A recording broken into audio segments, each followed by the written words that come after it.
வெல்லும் ஜனநாயக மாநாட்டில் கடந்த ஓராண்டுக்கு முன்பு விடுதலை சிறுத்தைகள் கட்சியின் சார்பில் நாடாளுமன்ற தொகுதி மறுவரையறை தொடர்பாக தீர்மானம் நிறைவேற்றினோம். விடுதலை சிறுத்தைகளின் நிலைப்பாடும் மாண்புமிகு முதல்வர் அவர்கள் முன்னெடுத்துள்ள முயற்சியும் ஒரே நேர்கோட்டில் அமைந்துள்ளது. எனவே இந்த அனைத்து கட்சி கூட்டத்தில் விடுதலை சிறுத்தைகள் கட்சி பங்கேற்று எமது கருத்துக்களை பதிவு செய்ய இருக்கிறோம். இந்திய ஒன்றிய அரசு 1976 குடும்ப கட்டுப்பாட்டு திட்டத்தை தீவிரப்படுத்திய காலத்தில் தமிழ்நாடு உள்ளிட்ட தென்னிந்திய மாநிலங்கள் மிக தீவிரமாக அதனை நடைமுறைப்படுத்தியதை நாடு அறியும். அதனால் இன்றைய சூழலில் மக்கள் தொகை பெருக்கத்தின் சதவிகிதம் என்பது ஒப்பீட்டளவில் தமிழ்நாடு உள்ளிட்ட தென்னிந்திய மாநிலங்கள் பின்தங்கியுள்ள நிலை ஏற்பட்டிருக்கிறது. ஆகவே மக்கள் தொகை அடிப்படையிலே நாடாளுமன்ற தொகுதிக்கான மறுவரையறைகள் செய்யப்படுமேயானால் தமிழ்நாடு உள்ளிட்ட தென்னிந்திய மாநிலங்கள் வெகுவாக பாதிக்கப்படும் என்பதை அரசியல் வல்லுநர்கள், ஆய்வாளர்கள் தொடர்ந்து சுட்டிக்காட்டி வருகின்றனர். இந்த சூழலில் முதல்வர் அவர்கள் மேற்கொண்டிருக்கிற இந்த முயற்சி மிகவும் முக்கியத்துவம் வாய்ந்தது. தென்னிந்திய மாநிலங்களை ஒருங்கிணைப்பதற்கான ஒரு தேவையும் எழுந்துள்ளது.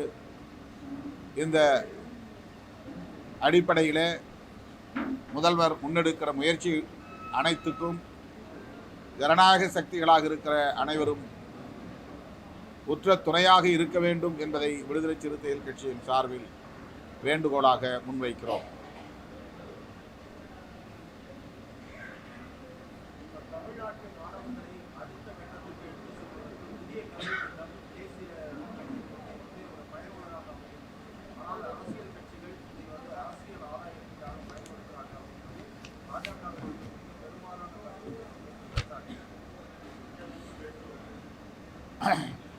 தேசிய கல்விக் கொள்கை பிற மொழி பேசும் இந்தி அல்லாத பிற மொழி பேசும் தேசிய இனங்களை பெருமளவில் பாதிக்கும் வகையில் வரையறுக்கப்பட்டிருக்கிறது என்பதை முன்னுணர்ந்த காரணத்தினால் தமிழ்நாட்டிலே அதற்கு கடுமையான எதிர்ப்பு நிலவுகிறது. இன்றைக்கு அதனையொட்டி பிற மாநிலங்களிலும் கூட இந்தி அல்லாத பிறமொழி பேசும் தமிழ்நாடு அல்லாத பிற மாநிலங்களிலும் கூட மும்மொழி கொள்கைக்கு எதிர்ப்பு வலுக்க தொடங்கி இருக்கிறது. மும்மொழி என்கிற பெயரில் இந்தியை அவர்கள் கட்டாயப்படுத்துகிறார்கள். ஒரே தேசம் ஒரே மொழி என்கிற நிலையை உருவாக்குவதுதான் அவர்களின் செயல் திட்டம். அது RSSின் செயல் திட்டம் என்பதை அவர்களே பலமுறை சுட்டிக்காட்டியிருக்கிறார்கள். இருமொழி கொள்கைதான் இந்தியாவின் பாதுகாப்புக்கு நல்லது. இருமொழி கொள்கையை நடைமுறைப்படுத்துவதன் மூலமே தேசிய ஒருமைப்பாட்டை வலுப்படுத்த முடியும், பாதுகாக்க முடியும். இதனை இந்தி பேசக்கூடியவர்கள், இந்தியை தாய்மொழியாக கொண்டவர்கள் புரிந்து கொண்டு அதன் அடிப்படையில் இயங்க வேண்டும், செயல்பட வேண்டும் என்று வலியுறுத்துகிறோம்.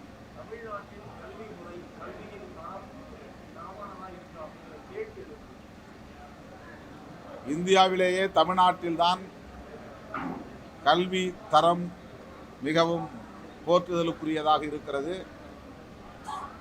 பல மாநிலங்களை சார்ந்தவர்கள் இன்றைக்கு தமிழ்நாட்டை நோக்கி படையெடுத்து வருகிறார்கள்.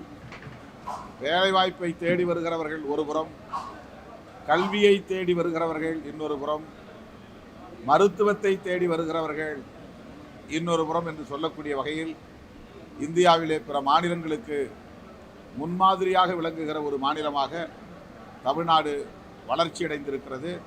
குறிப்பாக கல்வி தரத்தில் வளர்ந்திருக்கிறது என்பதை கல்வியியல் தளத்தில் பணியாற்றக்கூடிய வல்லுநர்கள் உறுதிப்படுத்துகிறார்கள்.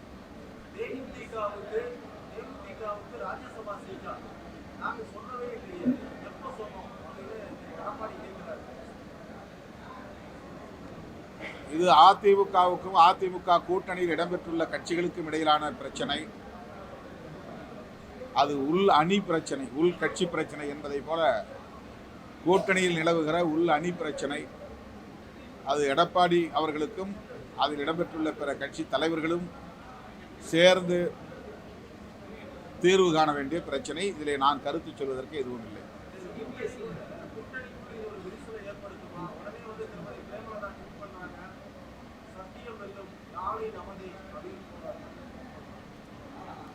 அதாவது அவங்களுடைய கூட்டணியில் இருக்கிற உச்சிக்கல் அது.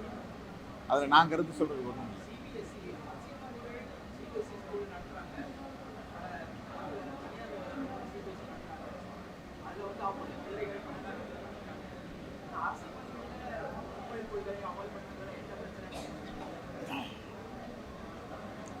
சிபிஎஸ்இ ஸ்கூல் அந்த பள்ளிகள் மத்திய அரசு நடத்துகிற அல்லது மத்திய அரசின் ஒப்புதலோடு நடத்தப்படுகிற கல்வி நிறுவனங்களாகும். மாநில அரசு நடத்தக்கூடிய கல்வி நிறுவனங்களில் பள்ளிகளில் இந்தி சொல்லித்தரப்பட்டால் அதை விமர்சிக்கலாம்.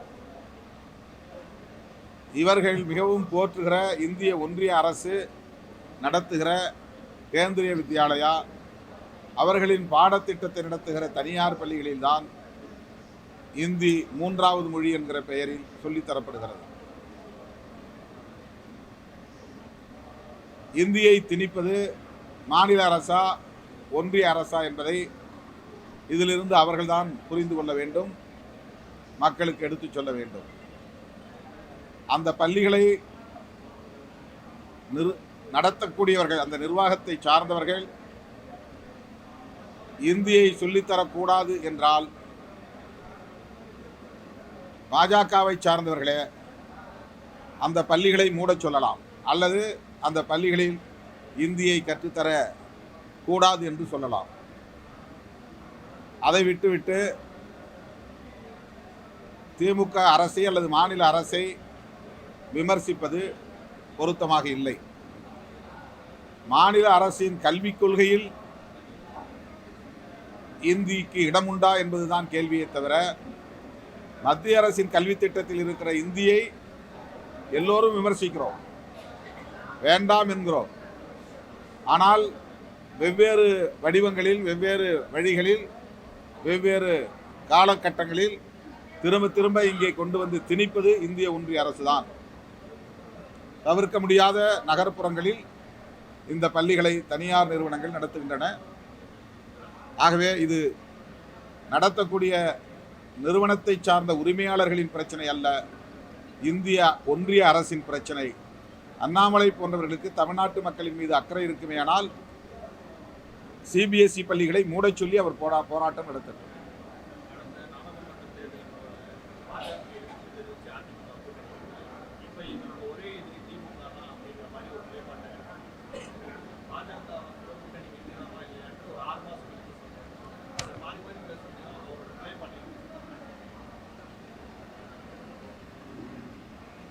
அதிமுகவுக்கு திமுக தேர்தல் களத்தில் எதிர்க்கட்சி அல்லது எதிரி கட்சி என்று சொல்லுவது சரி.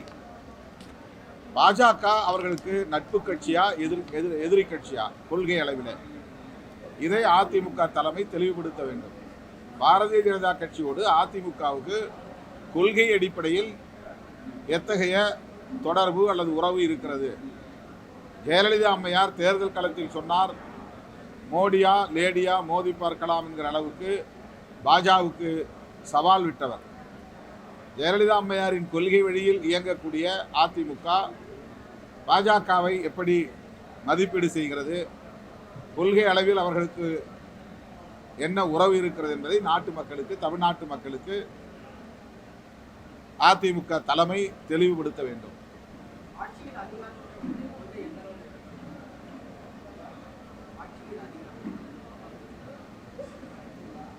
அது எப்போதும் நாங்கள் கேட்கக்கூடிய ஒரு கோரிக்கை.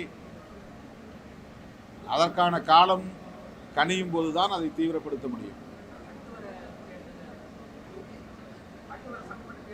தேர்தல் நேரம் வரட்டும், இன்னும் 1.25 வருஷம் இருக்கு.